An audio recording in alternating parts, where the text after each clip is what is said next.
Jayo Radha Madhava Kunja Bihari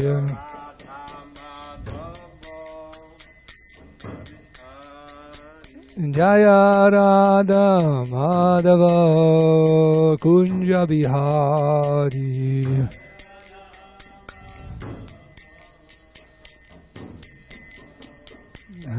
Gopi Jana Vallabha Girivardhari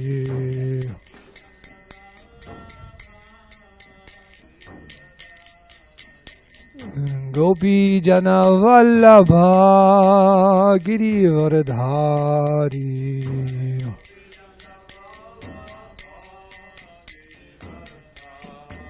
Jasura Nandana Braja Jana Ranjano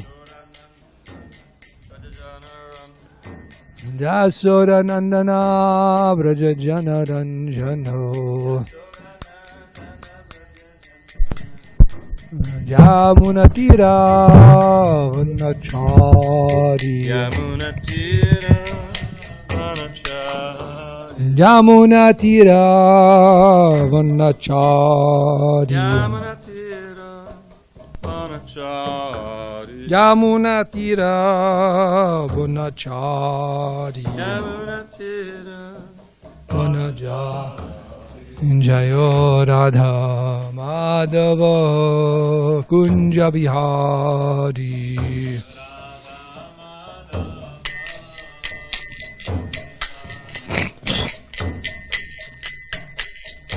Gopi Jana Vallabha Girivardhari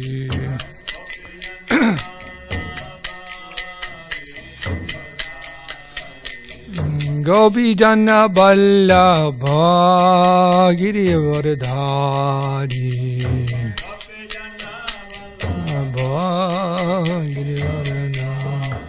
Jasura Nandana Braja Jana Ranjano Jasura Nandana Braja Jana Ranjano Jasura Nandana Braja Jana Ranjano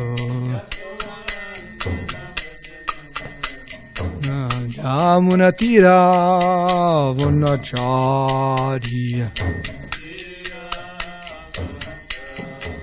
Yamunatira Vanachari Jayo Radha Madhava Kunja Bihari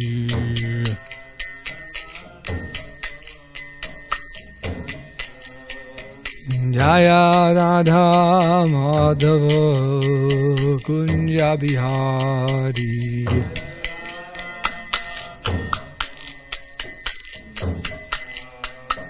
Jaya Radha Madhava Kunja Bihari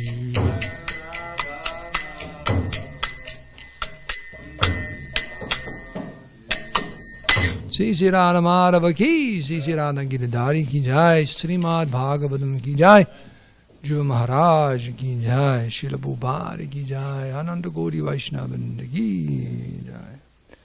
Mahashvarai Krishna Vastai Balisham Bhakti Varanta Gauravani Prachalini Visesh Shunyavadi Pasyatati.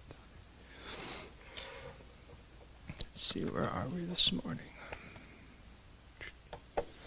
There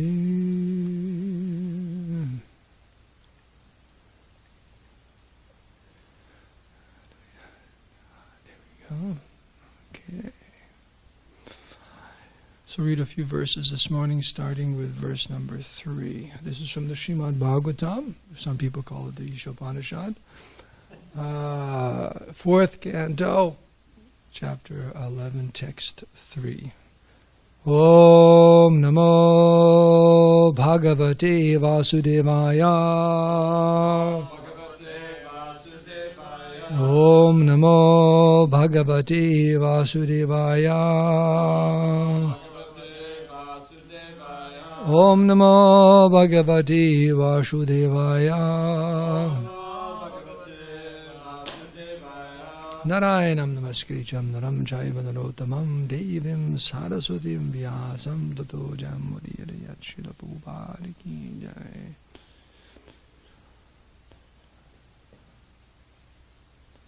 It's a regular meter, right? Well, the first word is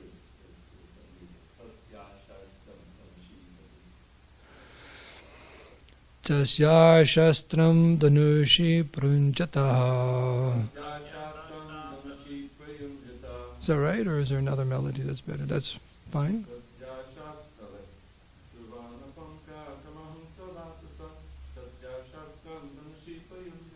That one. Tasya shastram danushi prayunjataha. Suvarna punkha kalham savasasaha. Vinisrishta avivishwa dvishad balam.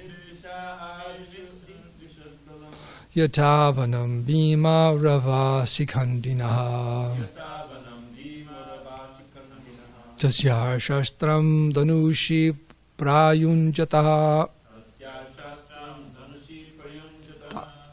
Suvarna punkha kalaham savasasaha.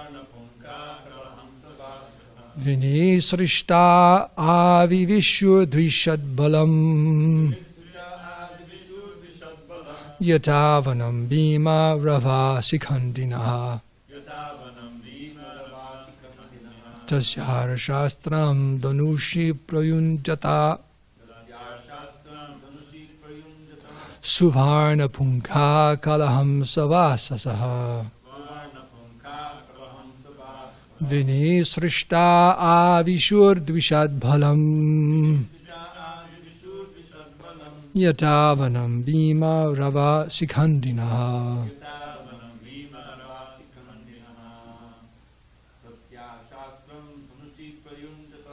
Tasyar shastram danushi prunjata. Suvarna punkha kalaham savasasaha. Vinisrishta avishur dvishad bhalam. Yadavanam bhima rava sikhandinaha.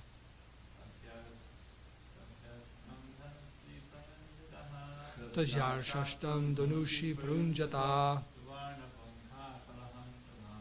Suvarna punkha kalaham savasasaha.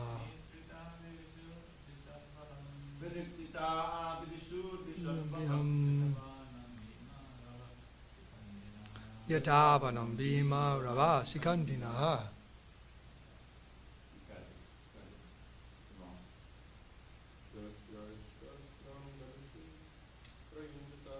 Tasyar shastram danushi prunjata.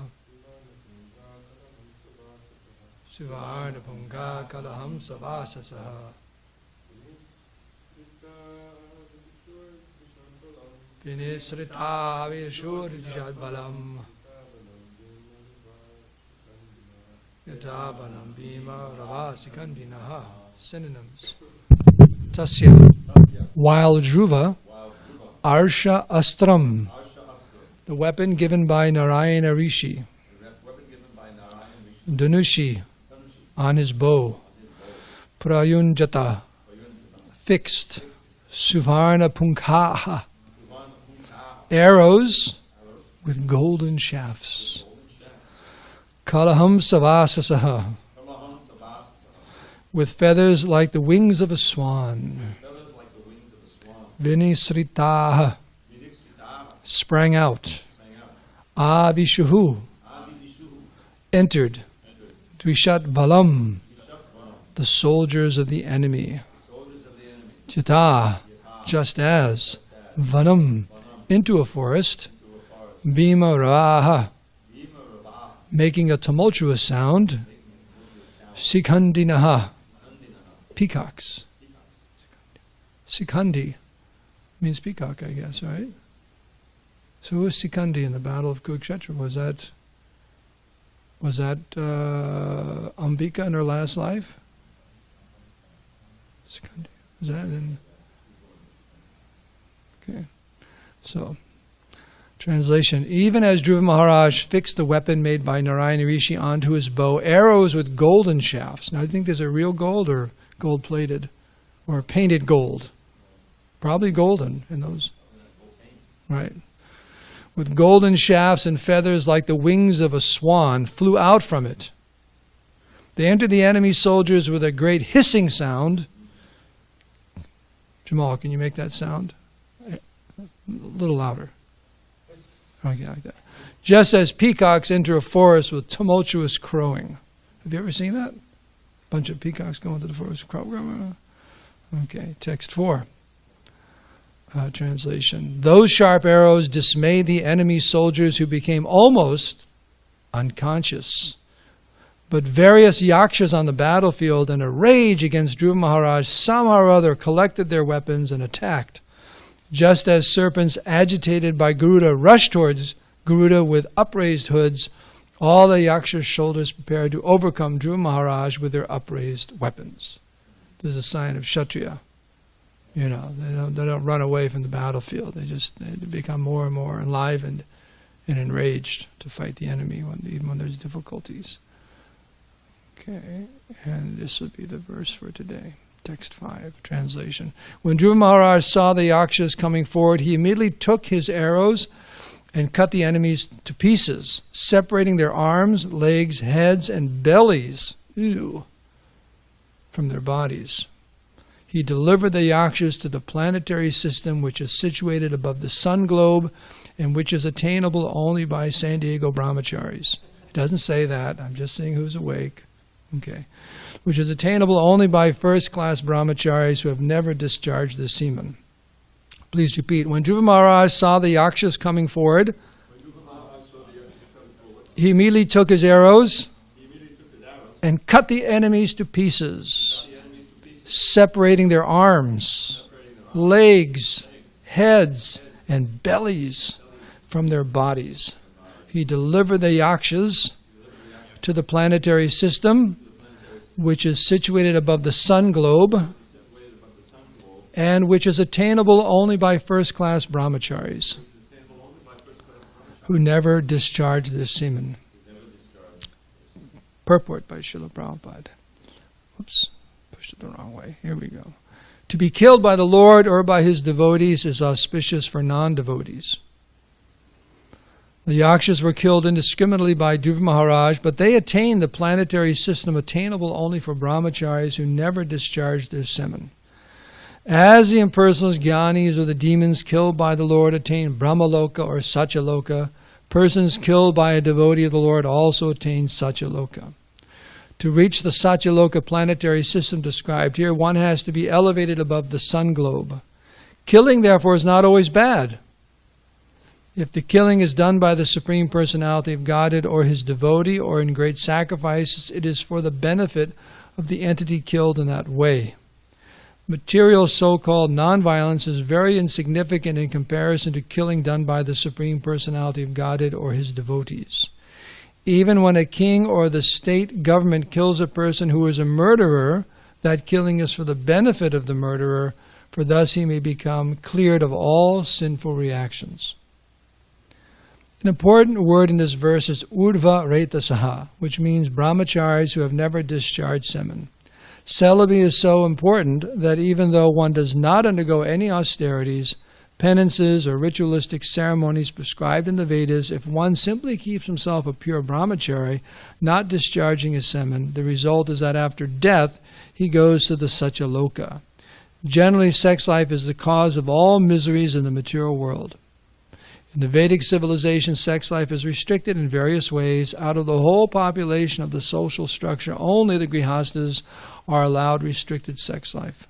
All others refrain from sex. The people of this age especially do not know the value of not discharging semen. As such, they are variously entangled with material qualities and suffer an existence of struggle only. The word urdhva retasa especially indicates the Mayavadi sannyasis who undergo strict principles of austerity. But in the Bhagavad Gita, 8th chapter, 16th verse, the Lord says that even if one goes up to Brahmaloka, he again comes back. Abrahma bhuvana loka punar avartina arjuna. Therefore, actual mukti or liberation can be attained only by devotional service, because by devotional service one can go above Brahmaloka or to the spiritual world, wherefrom he never comes back. Nadivartante. Mayavadi sannyasis are very proud of becoming liberated, but actual liberation is not possible unless one is in touch with the Supreme Lord in devotional service. It is said, Harim vina na mrityam taranti. Without Krishna's mercy, no one can have liberation. Om Gyanti Madandasya Gyananjana Salakaya Chaksurunminitam Dena Taismai Sri Gurave Namaha. Sri Krishna Chaitanya Prabhu Nityananda Shri Advaita Gadadhara Shivashadi Gaur Bhakti Vrinda. Hare Krishna Krishna Krishna Hare Hare, Hare Rama Rama Rama Hare Hare. Vanchikapadru Vashta Kripa Sindhu Vevacha Patidanam Bhavanibhyo Vaishnavibhyo Namo Namaha. So with your blessings, I'll try to say a few words.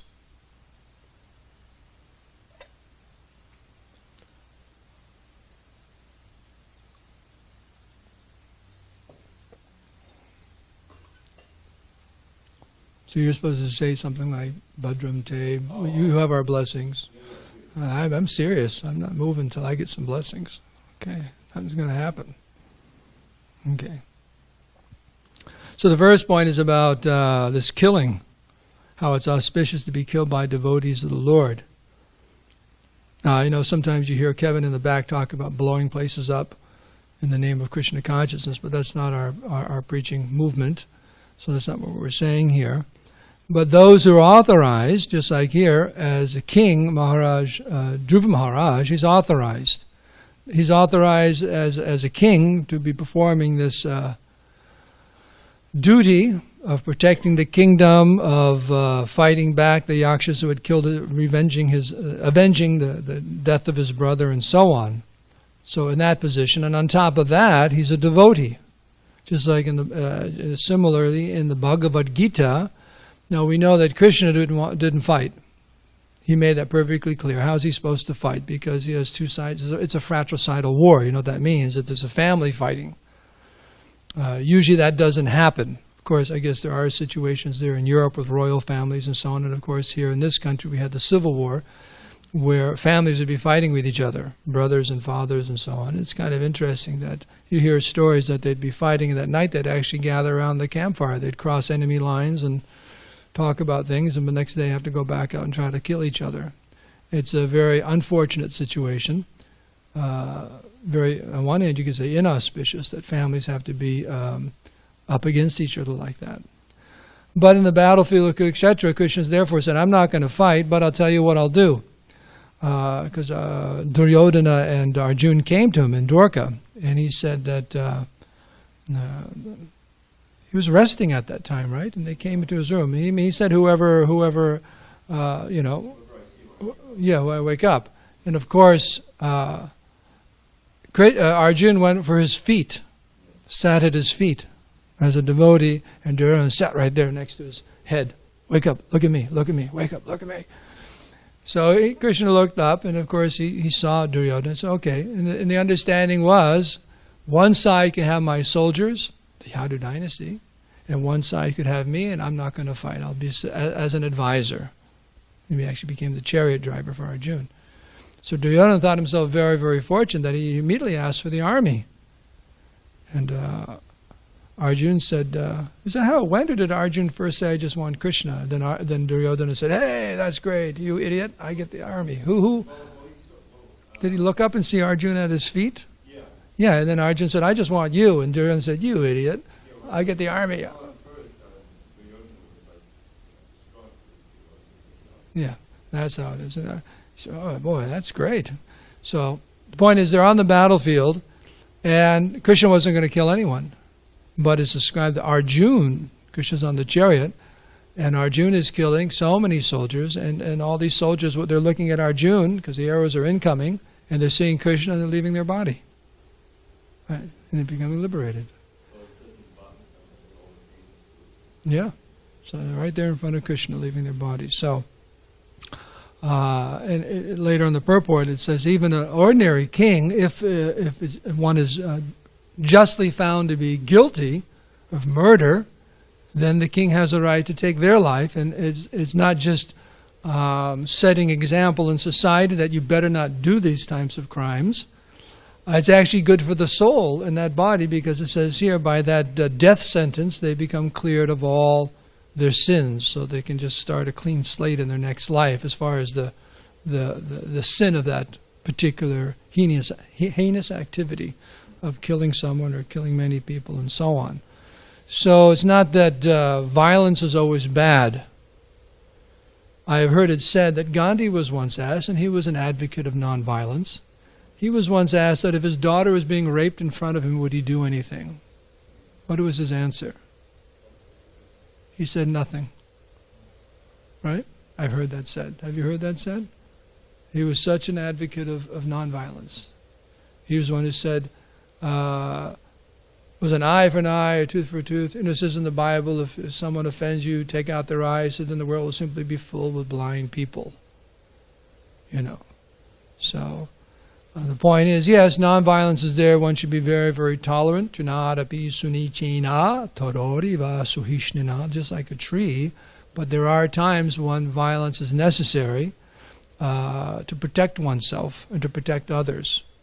It's just the nature of this world. It's not a perfect world.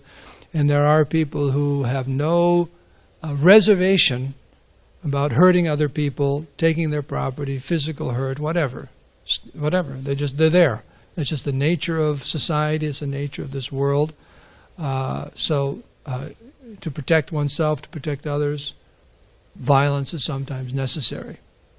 And that necessary violence is much better than non-violence. That's the being point being here. Even to the extent that if one is somehow or other, if it's a devotee or the Lord killing these personalities, they actually attain very, very high level of like liberation or in the heavenly planets in the future. Just like Kshatriyas has said, Kshatriyas fighting on I don't know if it's just religious principles or just Kshatriyas in general. If they die on the battlefield, they attain the heavenly abodes. Do you have to be fighting for a religious principle to go to the heavenly abodes as a Kshatriya? Or just because you're a Kshatriya and you maintain your duty of fighting, you actually become elevated? You know the answer to that question. They get some benefit because they're maintaining their Kshatriya dharma. Like that. So, now the next thing is about this Brahmacharis, because it's compared to the fact that they were killed and they went above the sun globe, Surya's planet, to this Brahmaloka, which is Lord Brahma's planet, the highest planet in this material world. That's where they went. An amazing abode. Lord Brahma resides and we live for millions and millions and millions of years, heavenly abode, but not just heavenly abode, but so many wise sages there, and Brahma is there. It's the highest planet. It's like every city has this very good neighborhoods, and they have the best neighborhood. I don't know what the best neighborhood in SanDiego is. La Jolla is probably a contender. Then they have these Rancho, Santa Fe kind of places and so on. Very opulent houses. You can't live there unless you make a lot of money, and very, very beautiful, and so maybe have a beautiful view of the ocean or whatever. So every place has its first class, abode. So the universe is like that also. And it's saying here, just by being a first class brahmachari, you can go there. Just by being a first class brahmachari, you can be elevated to this heavenly abode. I remember Bhaktivedanta Purna Maharaj was once explaining about devotional service, but also just by being pious, how one can be elevated. He said, maybe you knew this devotee. He was a brahmachari, an older man living in Mayapur in the Brahmachari ashram. I don't know what decade it was. He came and he surrendered, and he was a Pakka brahmachari and just a nice servant to all the devotees, and did his service and chanted his rounds, just, year after year after year. And Maharaj was speaking to him, and the whole reason he was there is he wanted to be a first-class brahmachari to go to Brahmaloka. It wasn't to attain pure devotional service or anything like that. He knew from the scriptures if he's a first-class brahmachari, he can go to heaven. So that's why he was doing it. Interesting, huh? That's why he was doing it. Now, the point being made at the very, very end of the purport is that, just going to this higher planets in the material world, even the highest planet, is a place of misery. That's what this verse in the 8th chapter is. Brahma bhuvana loka puna arvati arjuna. Mamu pecha Punarjanma, right? You fall back down. But all the places of misery, Prabhupada says in the translation, where repeated birth and death take place, there's a great span of time. But, for those living entities, it doesn't really mean a thing. Just like we look at an insect or something and we know that it only lives maybe for a few days or a few weeks or something. But for them, it's a full life. It's relative. For them, it's a full life. Yeah. That's for them. It's a, and then so I mean, obviously, if you're conscious and you're there and you look at human beings, you think they're like ants. Like, boy, these creatures don't live very long at all. Human beings are like little bugs compared to the devatas. Our whole existence.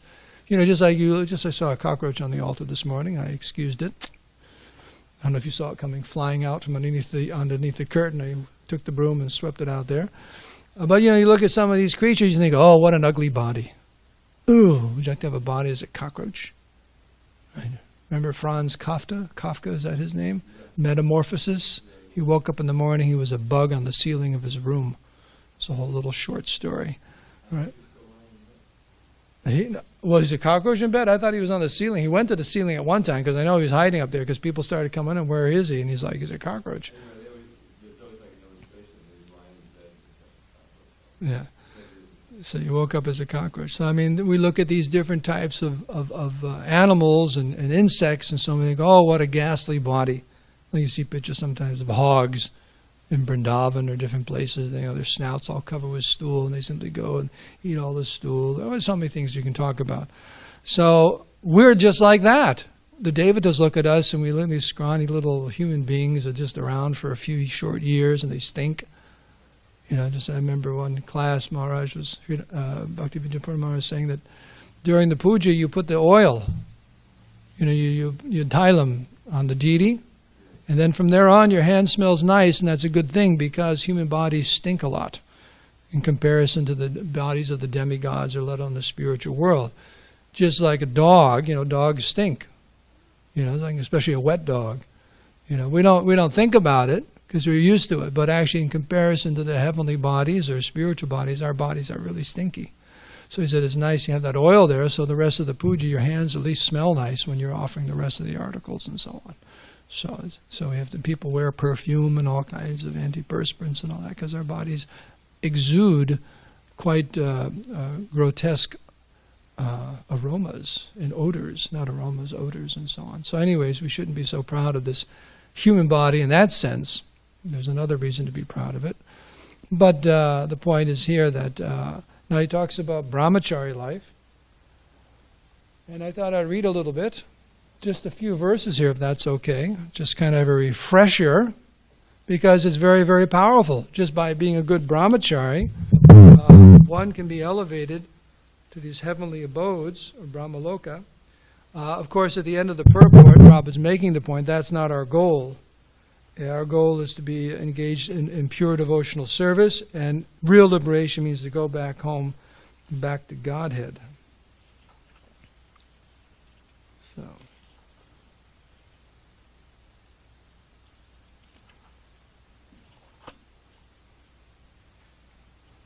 just look it up this way.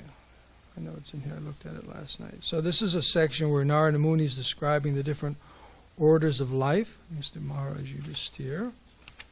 Here it is. Brahmachari life, 623. You ready? Here we go.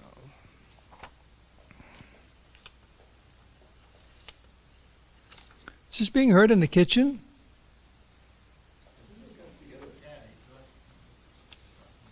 Okay, here we go. I should have marked it. Here we go. Okay.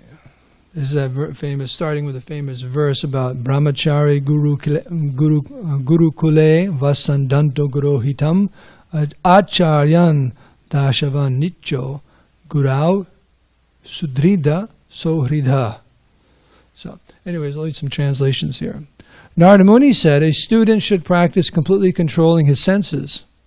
He should be submissive and should have an attitude of firm friendship for the spiritual master. With a great vow, the Brahmachari should live at the Gurukula only for the benefit of the Guru. Great vow. At both junctions of day and night, namely in the early morning and in the evening, he should be fully absorbed in thoughts of the spiritual master, fire, the sun god, and Lord Vishnu, and by chanting the Gayatri mantra, he should worship them.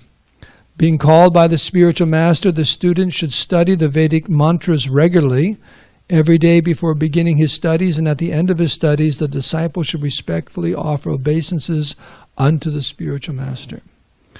Carrying pure kusha grass in his hand, the brahmachari should dress regularly with a belt of straw and with deerskin garments.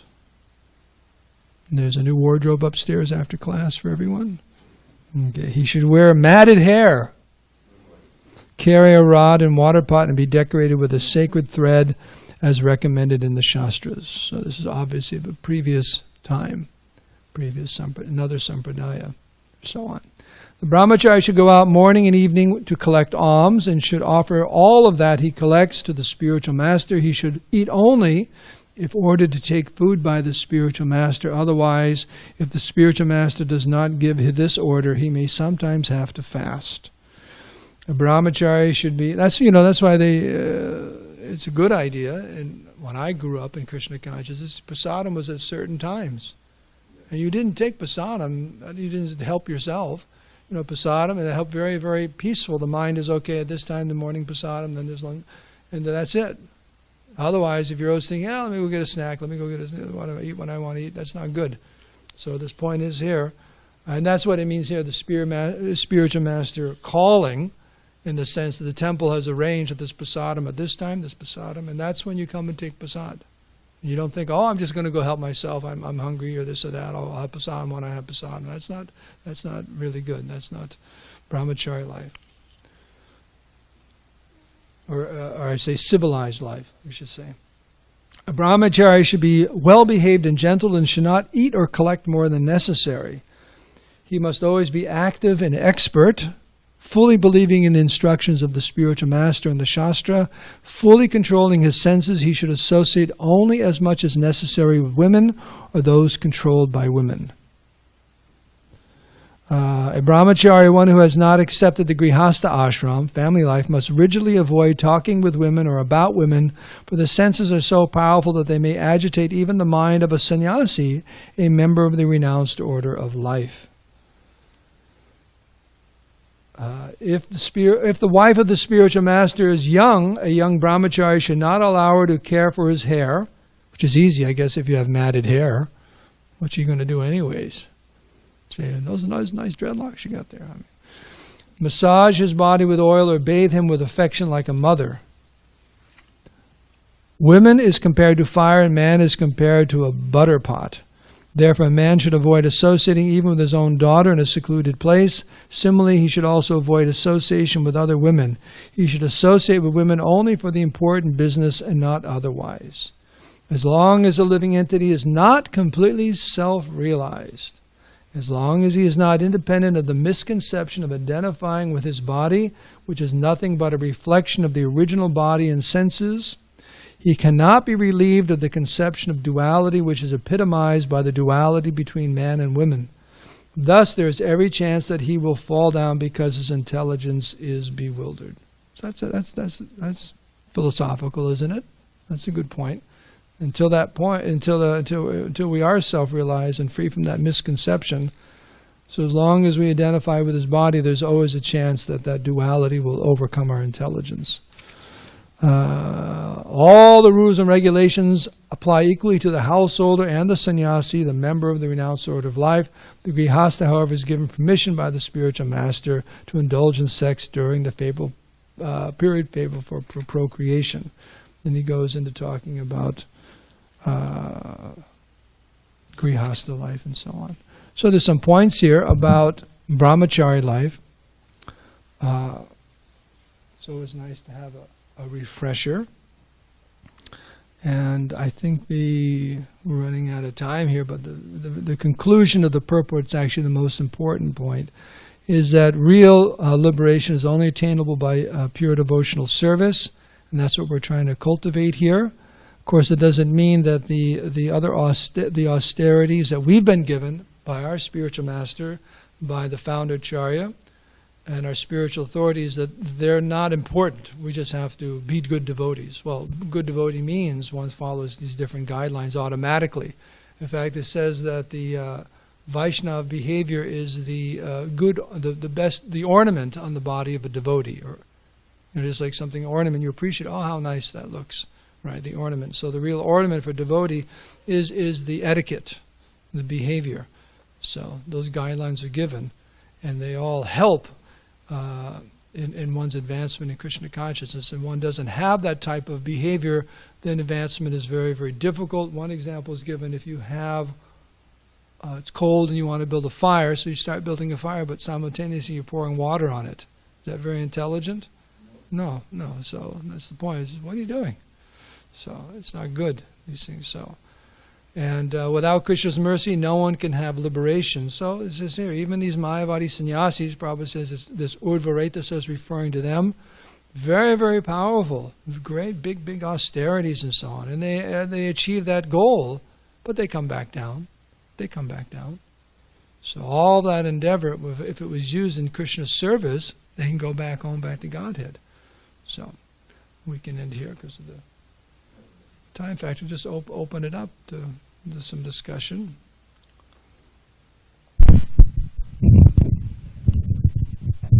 This is an unusual question.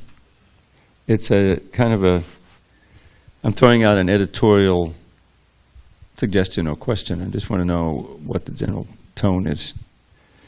Prabhupada uses in this purport, one of these purports, the word sex life. Mm-hmm. Sex life. Now, that's kind of become, you'll find that throughout the books, sex life. Basically, he means sex. Right. Sex life has a whole connotation. Sex life is how's your sex life? It doesn't mean how's your sex. It means how are you getting a succession of partners? How's it going? Right. That's what sex life means. But I have a feeling that probably sex life just means sex in your life or something, because he uses it interchangeably with sex. Should I go through and change those sex lives to sex?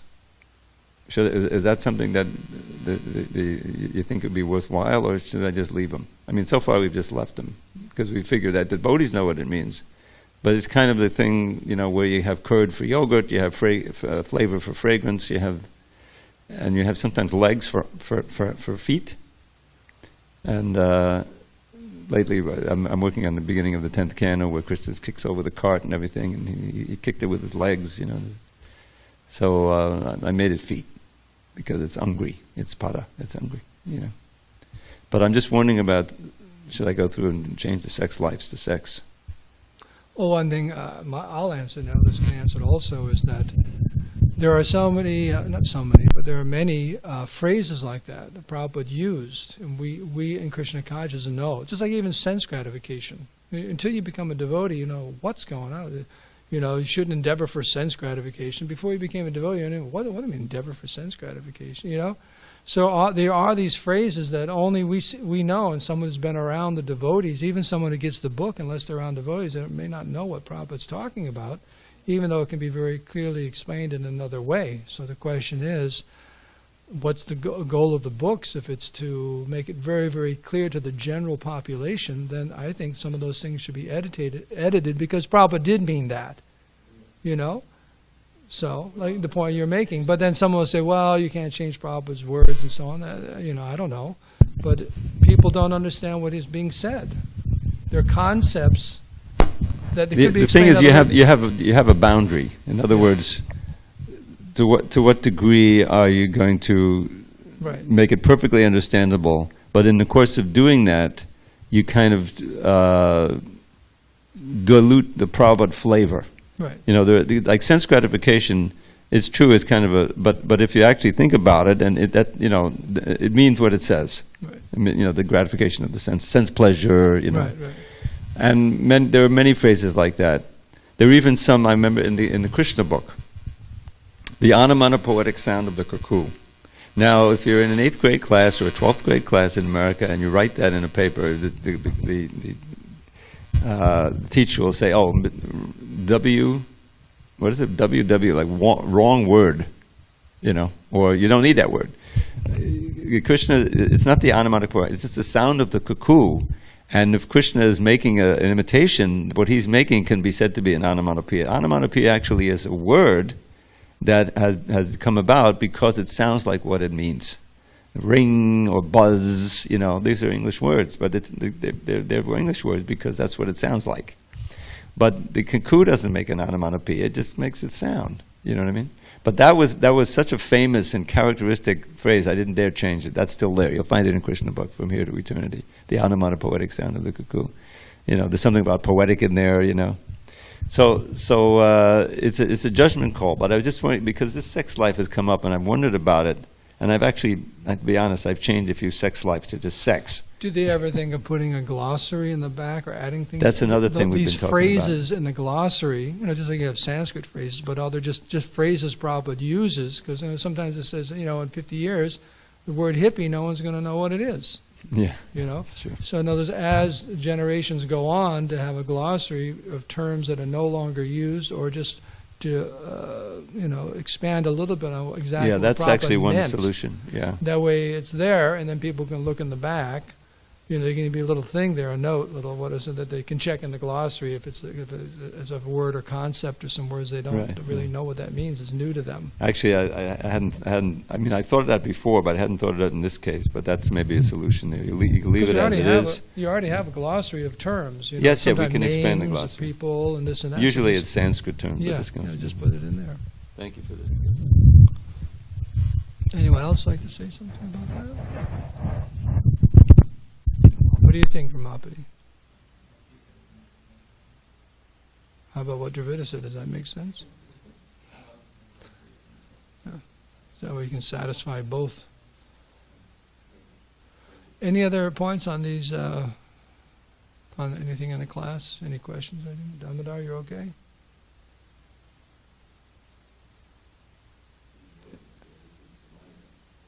Guy, getting those garlands ready. Okay, we can end here. Thank you very, very much. All glories to Srila Prabhupada.